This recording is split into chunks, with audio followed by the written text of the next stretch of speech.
Semakin mendekati akhir zaman, akan semakin terbukti kebenaran atau dusta. Fakta yang tidak dapat dibantah bahwa setiap umat manusia itu memiliki karakter sesuai dengan hukum atau keyakinannya, yaitu apa yang dianggapnya benar atau salah. Dari cara hidup seseorang akan nampak keyakinan atau agamanya, saudaraku. Juga suatu masyarakat atau negara sangat dipengaruhi oleh keyakinan atau keagamanya. Kalau kita pergi ke suatu negara, maka warna dan suasana masyarakatnya mencerminkan atau menunjukkan keyakinan atau agamanya. Betul kan, saudaraku? Ini adalah cermin yang jujur, yang tidak dapat disangkal atau dibantah. Seperti yang kita tahu bahwa salah satu ciri keberagamaan itu adalah hukum. Seperti bangsa Israel yang menganut agama Musa, ciri agama tersebut adalah hukum yang tertulis. Seluruh cara hidup mereka diatur oleh hukum itu.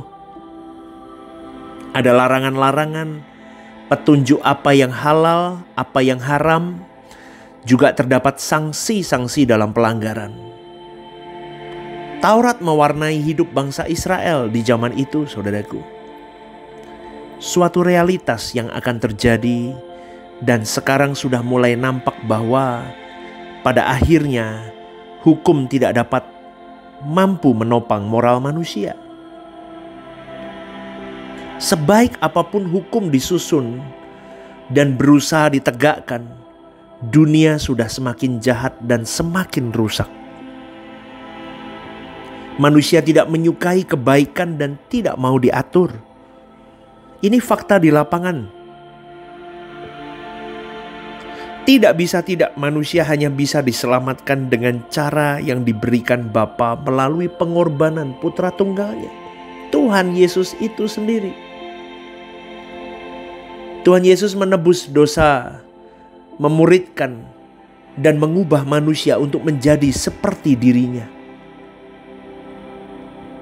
Dalam hal ini, keselamatan dalam Yesus Kristus bisa tampil membuktikan kebenarannya.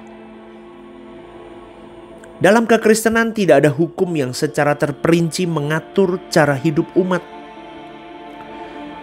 Hukum Taurat hanya menjadi tutor sementara. Sebab yang menjadi hukumnya adalah Tuhan itu sendiri, saudaraku. Setiap tindakan orang percaya harus sesuai dengan pikiran, perasaan Tuhan. Segala sesuatu yang dilakukan harus seturut dengan komando Allah. Maka orang percaya diajar untuk memiliki kehidupan Tuhan Yesus di dalam dirinya. Itu terdapat dalam Galatia 2 ayat 19-20. Hanya dengan cara demikian dunia tidak bisa mempengaruhi. Tapi persoalannya adalah bagaimana proses pemuritan berlangsung sehingga seseorang benar-benar diubah menjadi seperti Tuhan itu sendiri. Ini menuntut pengorbanan segenap hidup, saudaraku. Kekristenan harus menjadi jalan hidup di mana seseorang memiliki fokus yang penuh dan terus-menerus terhadap proses mengenal kebenaran dan mengenakan kebenaran. Amin, saudaraku. Bapa akan menolong orang yang berani mempertaruhkan segenap hidupnya untuk hal ini. Jelas ya, saya ulang sekali lagi.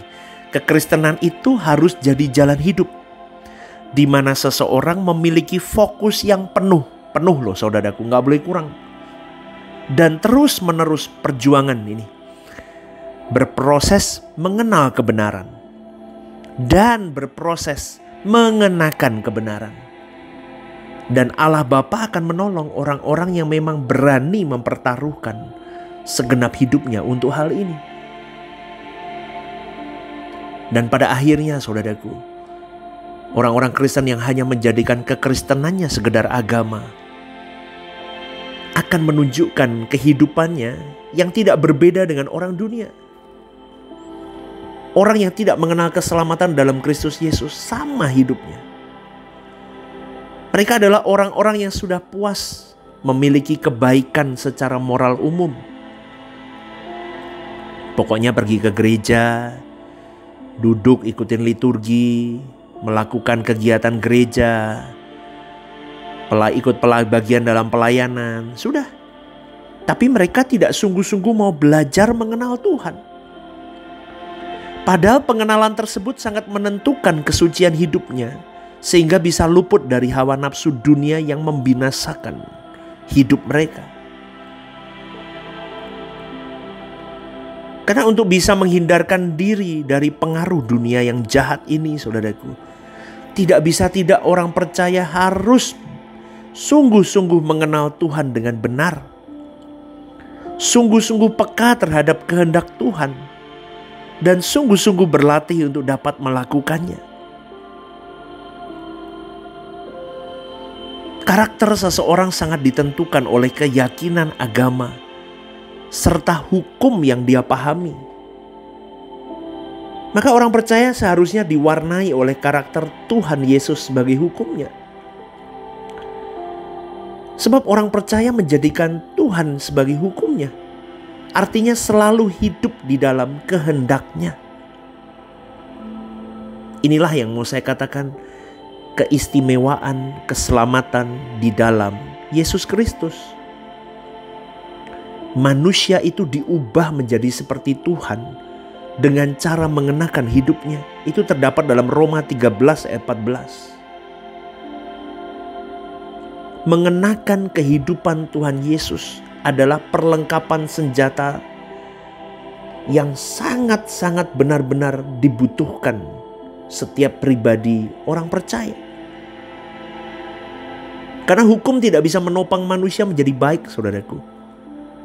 Tetapi kehidupan yang dimatikan dari keinginan duniawi dan dosa, serta mengenakan kehidupan Tuhan Yesus, adalah satu-satunya jalan terhindar pengaruh dunia yang jahat. Demi keselamatan umat, gereja harus mengajarkan kebenaran ini dengan jelas. Para pembicara rohaniawan di gereja harus berani hidup kudus, tidak bercacat, tidak bercela seperti Tuhan Yesus. Meskipun masih jatuh bangun, tapi harus berjuang. Tidak bisa hidup tanpa perjuangan. Gereja tidak boleh hanya jadi tempat untuk menyelesaikan masalah-masalah tentang dunia fana, utang piutang, sakit penyakit ini dan itu, kemiskinan, dan masalah-masalah yang lainnya lagi. Bukan itu, saudaraku. Tapi masalah terbesar dalam hidup ini adalah ketika seseorang tidak mengenal kebenaran. Dan gereja harus menjadi tempat di mana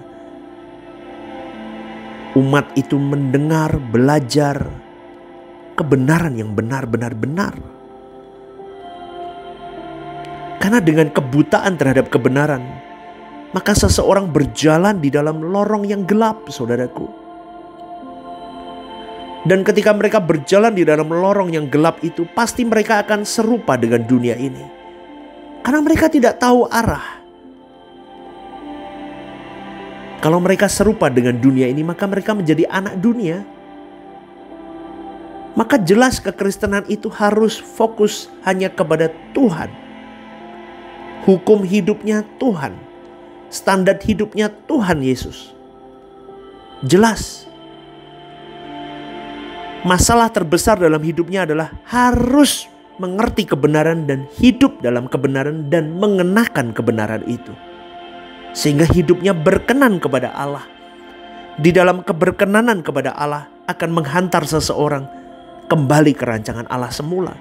Itulah kekristenan. Amin, saudaraku. Maka masalah terbesar kita hari ini, ketika kita tidak mengerti kebenaran secara benar, ketika kita tidak mengenal kebenaran dengan benar, berhati-hatilah. Maka milikilah waktu intim dengan Tuhanmu, supaya Tuhan membukakan banyak hal di dalam firman Tuhan untuk kau mengerti apa yang menjadi isi hatinya, untuk dicurahkan menjadi partner, share partner kerja bersama dengan Allah. Hiduplah kudus, saudaraku. Hiduplah tidak bercacat celah di pemandangan Allah. Dimulai dari hari ini. Kita berjuang bersama ya. Selamat pagi, saudaraku. Tuhan memberkati. God bless you.